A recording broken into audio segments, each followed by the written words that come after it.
You find weird things up in those mountains. It's not uncommon to find an old Spanish mine shaft.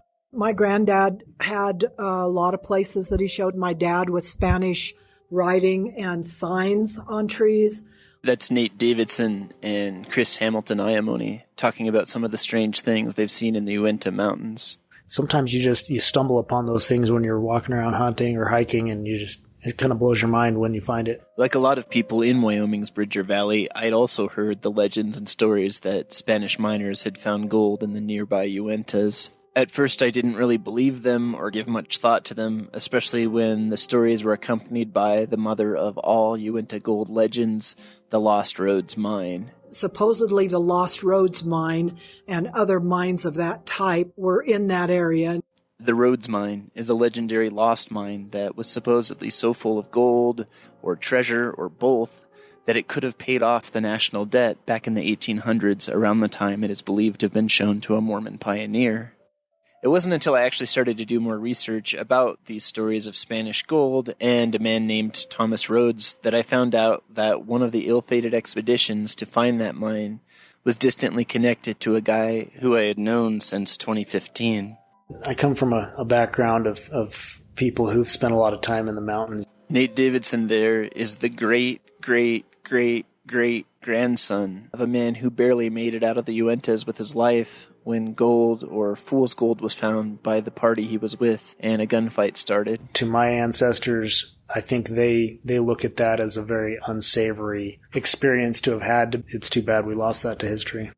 On this episode of That Doesn't Happen Every Day, in which we interview everyday people about things that don't normally happen every day, I try to help Nate uncover part of his family history that many of them didn't talk about for a long time, involving gold, Mormon pioneers, remote places in the Uintas, a man claiming to be psychic, and even men who might have been former members of Butch Cassidy's gang. Before I start the show today, I freely admit that a lot of this information does come from legends and oral histories, and a lot of it was hard to verify. I also want to remind all of the listeners, for reasons that will become even more clear, if you do plan to hunt for gold somewhere, you need to obtain permission from whoever owns the land and take care of everything that you're supposed to.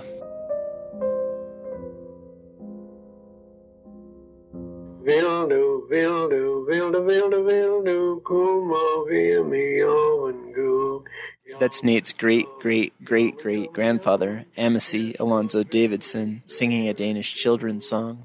His name is actually spelled Amasa, but family members say it was pronounced Amasi. Amasi's grandfather had left Denmark in the 1800s and moved to Utah. Eventually, Amasi moved to the Bridger Valley of Wyoming, where the north slope of the Uinta Mountains begin. He was a school teacher there in 1920, when a man claiming to be from Pennsylvania showed up in the Bridger Valley, calling himself Caleb Landreth. He wanted Amasi to go on a gold hunting trip in which Amasi would test any samples of ore they got. He was hired or brought along to evaluate the gold itself and to, determine its value or its, what the consistency of the mineral itself was. Before I go any further with Amasi's story about going into the Uintas, we have to go back in time to what the Uintas and this part of the West looked like years before. The Uinta Mountains are a massive range that run along the Wyoming-Utah border, and being that they're closer to Canada than Mexico or any of the U.S. states usually associated with Spanish settlements, I initially blew off the rumors about Spanish miners and all of that. But then I started to do more research. In 1776, while the United States was being formed over on the East Coast, the Dominguez Escalante expedition left Santa Fe, New Mexico, hoping to find a different route to missions in California. The expedition ended up going through what is now Duchesne, Utah, which is only about 25 miles south of the base of the Uinta Mountains, and only about 75 miles south of the Bridger Valley up in Wyoming, where Amasi would one day go to live. Both of these distances are as a crow flies, though, not necessarily the actual miles it would take to drive to these places. Both Spain and then Mexico claimed what is today Utah and parts of southwest Wyoming until the end of the Mexican-American War in 1848. Most sources say that both countries had a pretty limited involvement or presence there, but a 2005 article from the Deseret News said that the Spanish did have a mission in Utah, just south of the Uintas, until as late as 1844. It's from here that things get a little more interesting. What I'm about to share comes from 3 books: Footprints in the Wilderness, A History of the Lost Roads Mine by Gail Rhodes and Carrie Ross Boren, Faded Footprints, The Lost Roads Mines and Other Hidden Treasures of the Uintas by George A. Thompson, and finally, The Gold of Carrie Chenot by Carrie Ross Boren and Lisa Lee Boren. In a nutshell, all 3 of the books say that there were Spanish mines in the Uintas. They contain lots of pictures of possible Spanish tree carvings, possible Spanish mines, and even smelters built out of rocks. In some cases, though, you have to wonder if these photos are of actual Spanish mines or just other mines done by other people. There are also photos of Spanish digging tools, Spanish swords, Spanish armor, but again, the photos don't necessarily show these items in the mines or directly connected to the mines. One photo that definitely left an impression on me was in Thompson's book. It shows a gold bar with what looks like a Teutonic cross or some sort of European cross that had been melted into the bar, and the book identifies it as having been found in the Uintas. I honestly wouldn't be shocked if there were Spanish mines up in the Uintas, but I don't believe every mine you see up there was necessarily made by the Spanish, and none of the books state that either. I think one of the more interesting questions is honestly how rich or not rich are some of these mines. In any case, around the time that Mexico lost its claim on the area now known as Utah, Mormon pioneers arrived in the Salt Lake Valley, just to the west of the Uintas, and this is where the legend of the Lost Roads mine started. Thomas Rhodes was a Kentuckian who joined the LDS, or sometimes called Mormon Church, in 1835 in Illinois or Missouri. Over in Utah, in 1852, a Ute chief named Wakara, sometimes called Chief Walker, had also converted to the LDS faith at some point in time, and he brokered a deal with LDS leader Brigham Young and the trusted Thomas Rhodes that he would show Rhodes, and only Rhodes, where a massive amount of gold was in the Uinta Mountains, and that the gold could be used to help the growing church. Some people have even said that the gold was used on the statue of the angel Moroni on top of the Salt Lake Temple, and also for more practical matters, as the church began to turn out gold coins, 4,000 of them, until 1861.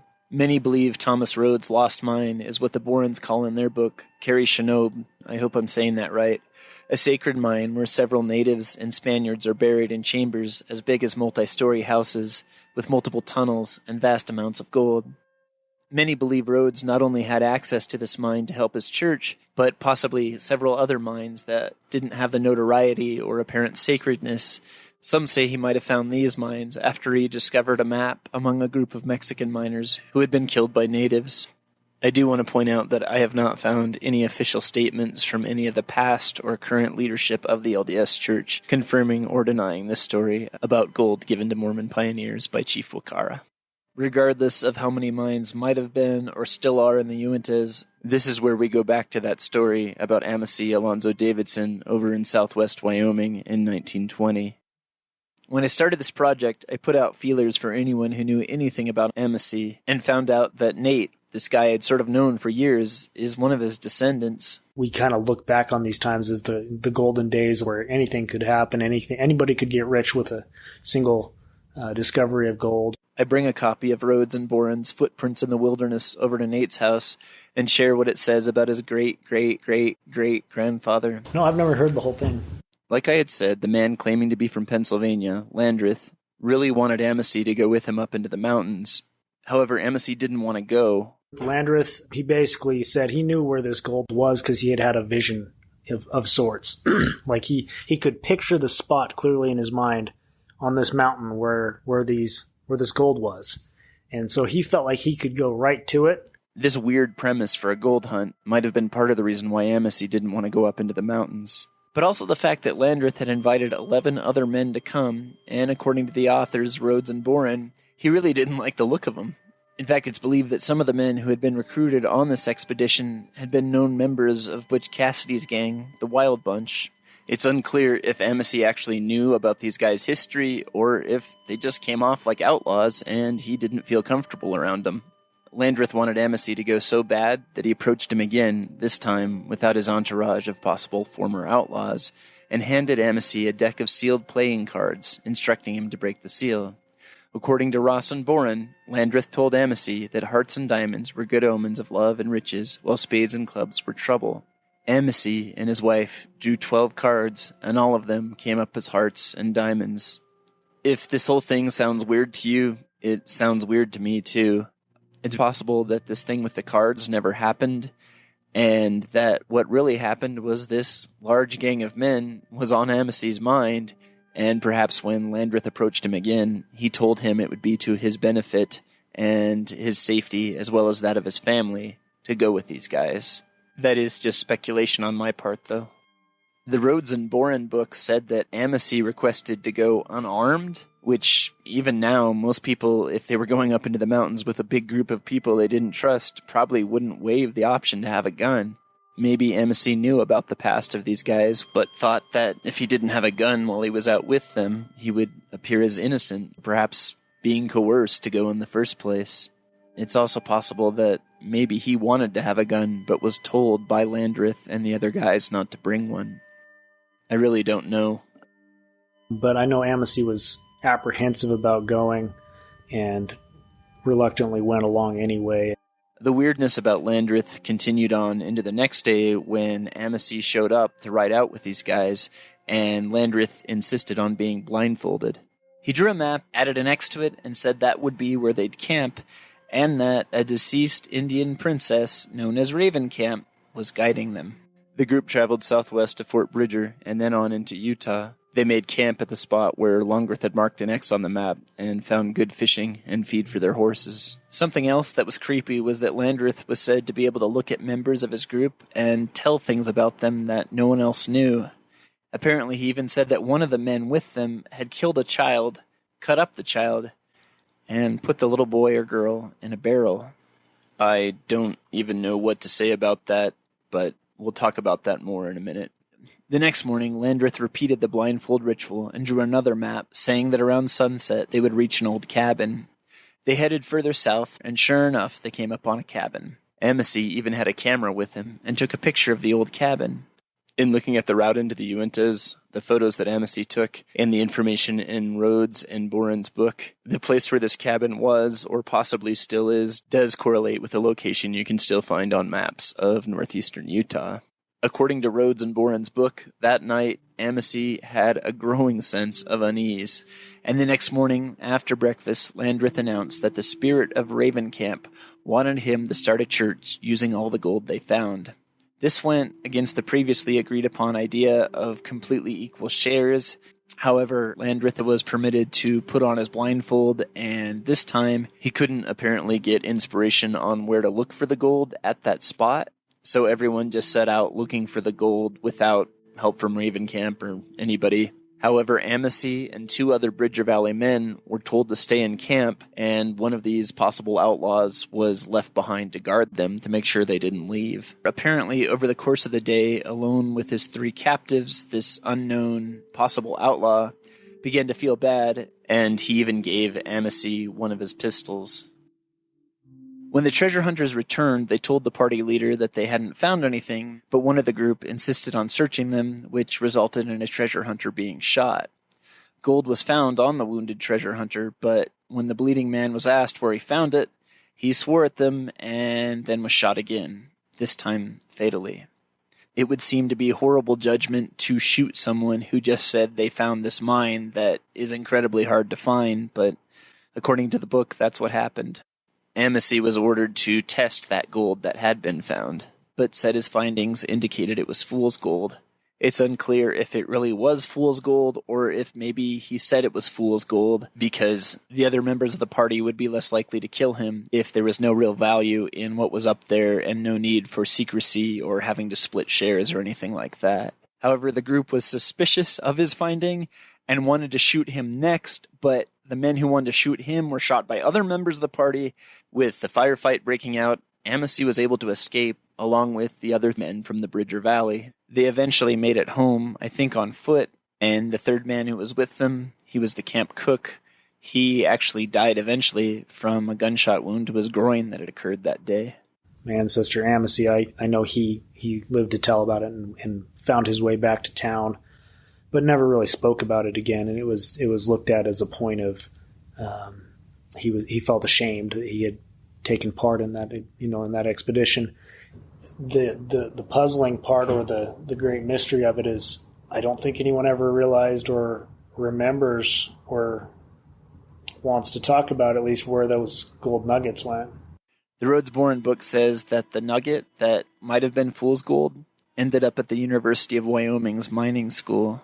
As of this recording, an email from the University of Wyoming's geology department said that their mining school closed some time ago, and that if they do find that nugget, they'll let me know. So who was the benevolent outlaw that had something of a change of heart and gave Amacy a pistol that helped him survive? Because I thought it was the Warners, as in Matt Warner. They were involved with Butch around that same time. The Rhodes Boren account of the incident states that years later, Amacy saw an obituary for Matt Warner, complete with a picture. He recognized the outlaw who had given him the pistol that had saved his life. Even Amacy's kids, who said that he never wanted to talk much about what had happened, said they'd seen the pistol and had made it a point to go down to Utah to give it to Warner's surviving relatives. I can't find any more information about what happened to Landreth, the guy who started this whole thing. In one of the pictures Amacy took, most likely the day before the shootout, there's a guy standing by a lakeshore, identified as Landreth, but his back is turned, and it's from a fair distance. Kerry Ross Boren, the co-author of 2 of the books I mentioned earlier, told me through emails that he believes Landreth was in fact Harry Longabaugh, the Sundance Kid, who was part of Butch Cassidy's gang. Most people believe both Butch Cassidy and the Sundance Kid were killed in Bolivia some years before this ever occurred, but some people believe one or both of them might not have died down there, and even returned to the United States. If Landreth was Longabaugh, the Sundance Kid, he would have been about 53 at the time of the shootout in the Uintas. Given that members of the Wild Bunch often went through the Uintas towards Browns Park and knew a lot of people in the Uintas and the surrounding area, I wonder if Longabaugh, if he even really was Landreth, had heard about there being gold up in that area. Boren added that members of the Wild Bunch had served as hired security for other searchers for the Lost Roads mine, which would add to the possibility of some of them having prior knowledge of where gold might be in the Uintas. I also wonder if some of the knowledge he was supposed to have had about the bad things some of the guys in this group had done might have been things he had heard about them from other outlaws because of the company he kept. One possibility is that Longabaugh, or whoever Landreth was, once they arrived at that place where the cabin was, said simply that Princess Ravencamp wasn't going to help anymore and used the help of these guys to scour the mountains in an attempt to find gold. It seems like he had planned to go up in there, get as many people as he could to help him find it, spreading a wider net. And then upon finding it, he probably hoped to assassinate or leave behind as many of them as he could. In 1989, Lee Davidson, a grandson of Amacy, who was also a journalist, wrote an article in the Deseret News about what happened after the shootout. Outlaws came to Amacy's ranch and tried to dig things up, but they were run off by Amacy and his brother. Later, Amacy's wife and son were also apparently shot at while working in their garden. And after that, Amacy accepted a job in Idaho and took his family. Even till his last days, he didn't want to talk about this story. He didn't want to talk about this experience. It was looked at as a point of shame. So, is there gold in the Uintas? And if so, why hasn't it been found? Last spring, a Bridger Valley local told me when he was panning for gold in the Uintas, he heard the sound of a gunshot over his head. After getting back into the tree line and then making it to his truck, he went to see who else was in the area, but couldn't find anyone or their vehicles. All 3 of the books used for this podcast mention people who were never seen again in the Uintas after looking for gold, even referring to them at times as the Killer Mountains. Some people have even said that Native Americans used to, or perhaps still do, watch over and guard Carrie Chinook because they believe it is sacred. And some of the older accounts of people searching for the mine in that area have said Native people approached them and told them to leave. Perhaps one of the more practical reasons why we don't seem to know if gold has been found or not is because most of the Uintas are on federal lands, tribal lands. A lot of different people are responsible for that area. For anybody that might be thinking about going up there and looking for gold, I'd like to point out a 1996 Deseret News article about 2 men who went up into the Uintas or that area and were arrested for trespassing on tribal land. Not only did they trespass, but they pumped 6 feet of water out of a creek in their attempts to find gold. The article doesn't say if they were convicted, but it did point out that what they were being charged with could carry fines and even jail time. So I'm asking anybody that's interested in going up into the Uintas to look for gold to please contact whoever administrates the land in that area and make sure you fill out all the forms and obtain all of the necessary permissions and permits and whatever you might need before you do anything that could get you in trouble or hurt the resources. Despite the menacing stories and tales of tragedy that have surrounded the Uintas and people looking for gold, I still really wanted to go to that spot where the shootout happened. Not to try to dig for gold or anything, but just to see it and feel what it would be like to be there. But I ran out of time on my last visit to the Bridger Valley when I was working on this. In that article by Lee Davidson from 1989, he talks about a visit to the site. Using a crude map that Amacy had drawn years before his death, Lee took his father and a photographer to that location. They found a sulfur mine and modern structures made from notch logs that might have been repurposed from the cabin that was once there. Davidson said he found sulfur, copper, and some fool's gold, but no real gold. Davidson history had kind of lost this story, and unfortunately, I don't think there's enough details there to piece together more than what you have in these books. In the end, with a history that no one wanted to talk about, and a lot of questions, and no gold, what are the Davidsons left to hold on to? My grandpa, Alan Davidson, he longed for a life that was more adventurous. You know, he did a lot of metal detecting and a lot of hiking and hunting in those particular mountains, and it was his favorite hobby till the day he died. And that's something that kind of stuck with me about him. I know that this is maudlin and a little corny, but maybe it's getting to be in the mountains that's as close to treasure as what most of us are going to get. I'm pretty sure that even after everything that happened to Amacy up there, he still loved those mountains. And here's why I think that. This is a poem that he wrote and recited not long probably before he passed away. You say I've not lived. Well, maybe you're right. But I've seen the stars in the Rockies at night. I felt the wind of the deserts as a soft gentle breeze, heard the roar of the storm through the gnarled mountain trees. With my wife and my children around me, I know what it means to care. Dreams, large and small, I've always been willing to share.